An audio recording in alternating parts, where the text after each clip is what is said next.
Okay, a last one to the BBC. Thank you very much, Jonathan Beale. President Zelensky, first of all, have allies loosened restrictions on long-range weapons being used inside Russian territory to hit Russian military targets, or are there countries that are still not doing enough on that?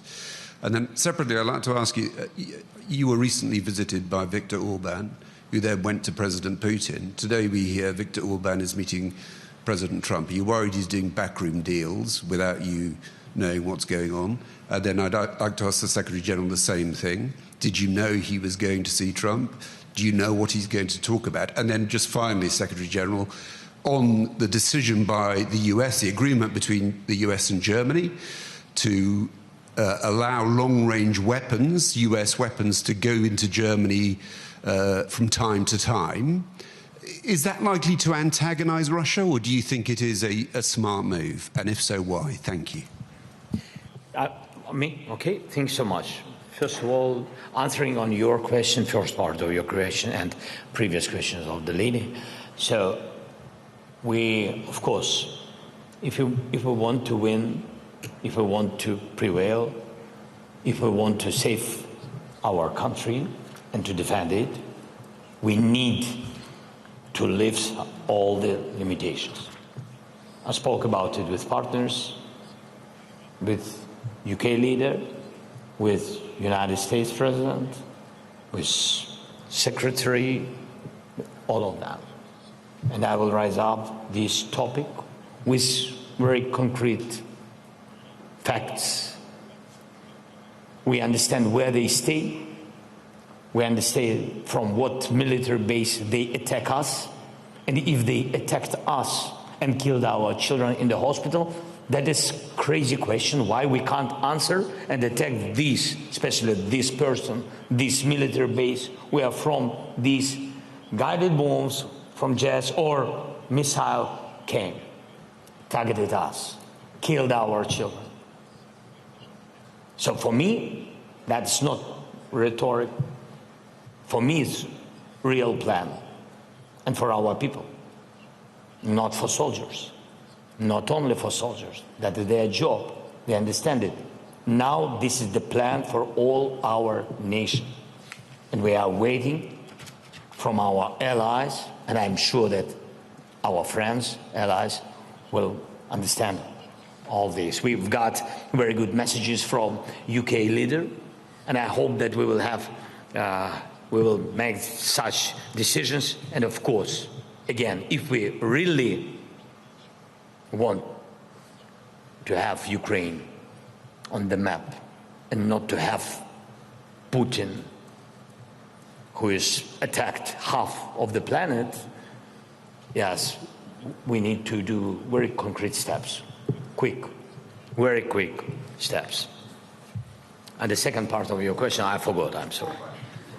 Orban, he was in Kiev. I didn't know that he will go to Putin or then to China, and you said now to Trump.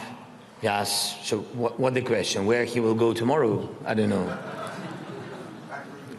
I don't know, maybe he will come again to Ukraine.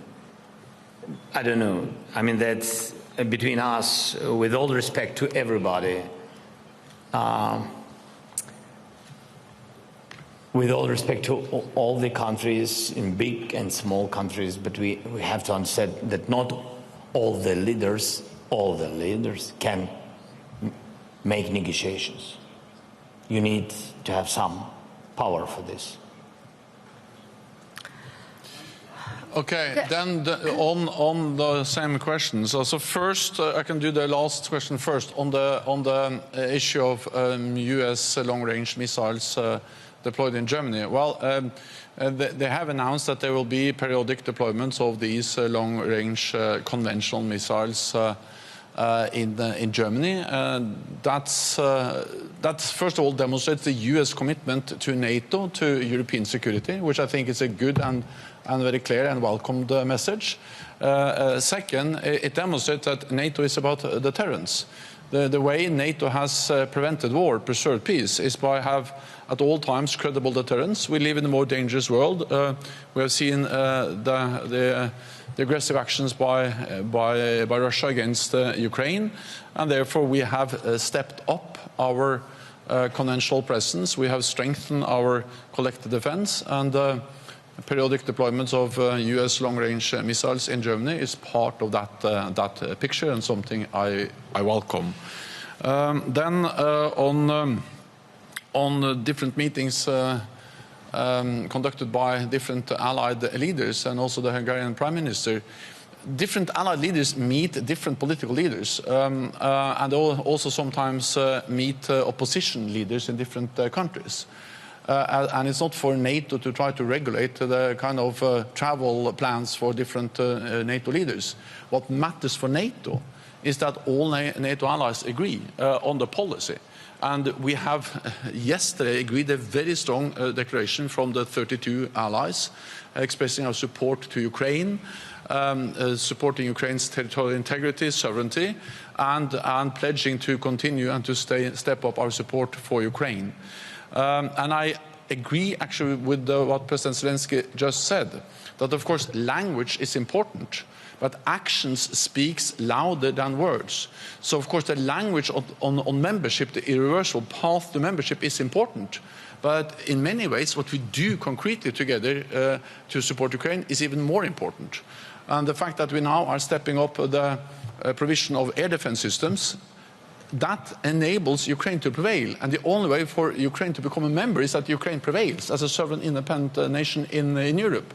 The long-term pledge, the NATO command, the bilateral security agreements, interoperability, these are concrete things we will do, finance and do together with Ukrainians.